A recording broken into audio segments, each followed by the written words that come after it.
maa ngi leen di nuyu yéen ñëpp di wax ne vidéo bi dama leen a bëggoon a expliquer lan moo waral mise à jour yi nga xam ne nii day am ci Microsoft Windows. Parce que ñu bari ma xëy na mën nañ ko gis seen ordinateur te duñ comprendre lan moo waral mise à jour yooyu nga xam ne nii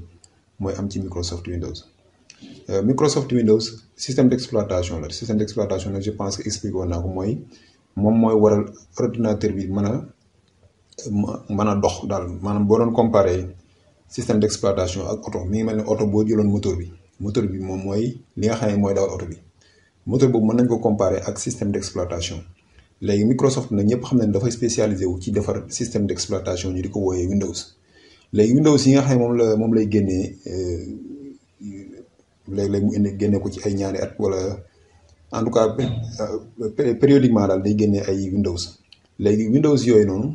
dafa nekk loo xam ne nii day soxla lu ñuy wax mise à jour nag boo ko doon tekki ci wolof mooy loo xam ne nii dañuy yeesalaat système bi maanaam fexe ba failles yi nga xam ne nii dafa am ci kii bi failles yi nga xam ne dafa am ci système d'exploitation bi Microsoft daf koy corriger ci mise à jour yi nga xam ne nii moom lay faral di génnee mise à jour nag nekkul leen lu maanaam comme ni ma ko waxee rek yeesalaat système bi dafa nekk ay kii yoo xam ne nii ay yeesalaat yoo xam ne da nga koy installer ci système bi pour système bi gën a am perfection gën a baax gën a am sécurité loolu moo waral li ñuy wax mise à jour. voilà léegi bu ñëwee fii ci page bi nga xam ne moo topp ci présentation bi comme ni ma ko bindee fii système d'exploitation Microsoft Windows ñëpp xam nañ ko ci mise à jour. léegi mise à jour yooyu nag comme ni ma ko waxee dañoo am importance parce que dañ lay permettre nga mën a maanaam protéger système bi nga xam ne ni mooy Windows en même temps tamit daf lay jox sécurité ci sa système loolu mooy njëriñu mise à jour kon doon loo xam ne tamit jërul sàggane. léegi loolu moo tax ñu leen di recommander mise à jour su amee ngeen installé ko ci seen système d'exploitation bi ngeen utiliser moo xam ban Windows bi ngeen utiliser moo xam Windows 7 la Windows 10 wala Windows bi man doon daal. léegi ñëw fii ci page bi topp ci présentation comme ni ko bindee fii mise à jour tamit mën nañ ko programmer muy installé wu automatiquement ci sa ordinateur lu si ëpp sax Microsoft bu la booy soog a par exemple installer système bi lu ci ëpp daf la koy recommander pour nga installer mise à jour yi automatiquement loolu nag am na ñoo xam ne arrangé na leen am na ñoo xam ne arrangé wu leen quoi. léegi tamit en même temps pour boo bëggee configurer mise à jour yi ci sa Windows par exemple exemple bi leen wan fii mooy par exemple bu nekk ne Windows 10 ngeen di utiliser Windows 10 da ngeen di ñëw fii bi wax fi bind bouton démarrer léegi xaaral moo leen ko rapidement fii bouton démarrage bi ngay cliquer fii après nga dem paramètre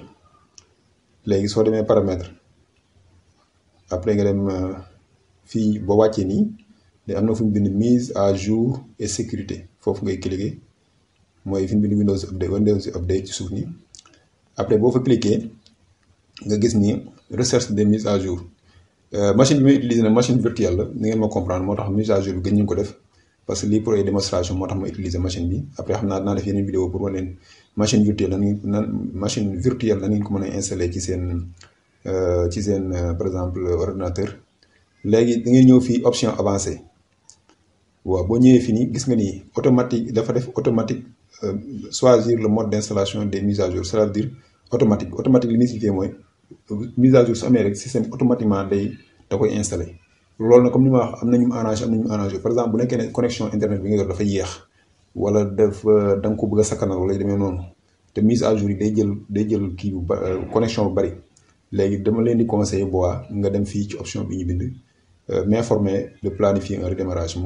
fii mise à jour su amee Microsoft da lay envoyer message pour informer la que ne mise à jour am na nga xool nan ngay planifier mise à jour boobu noonu. mais sinon bu nekkee ne da nga ko yóbbu ci automatique mise à jour su amee rek automatiquement mise à jour bi dafay installé wu comme ni ma ko waxee su nekkee ne sa connexion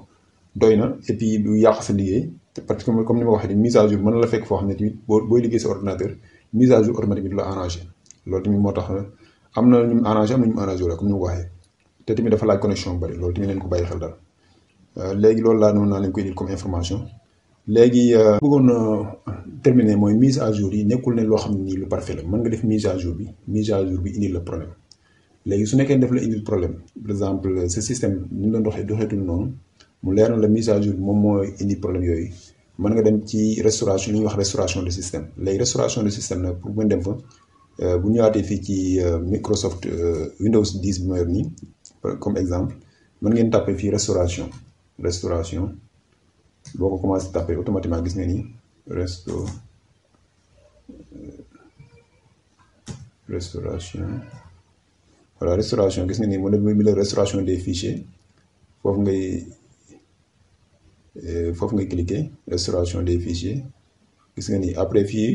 sama système nag système virtuel la mais mën nga cliquer fii ñu bind configurer bu nekk ne lu mel ni la génneel configurer l'historique des systèmes après nga dem fii récupération mën nga cliquer ci récupération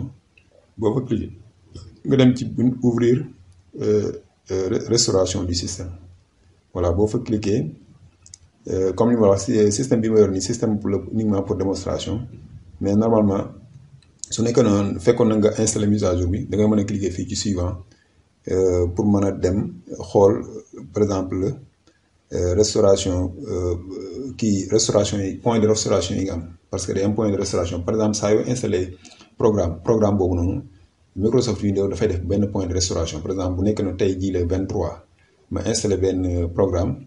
Microsoft mën na def benn point de restauration ci programme boobu nga xam ne su ma bëggee delluwaat ginnaaw pour maanaam delluwaat ci état bi ma njëkkoon nekk avant may installé programme bi damay mën a def loolu la ñuy wax restauration du système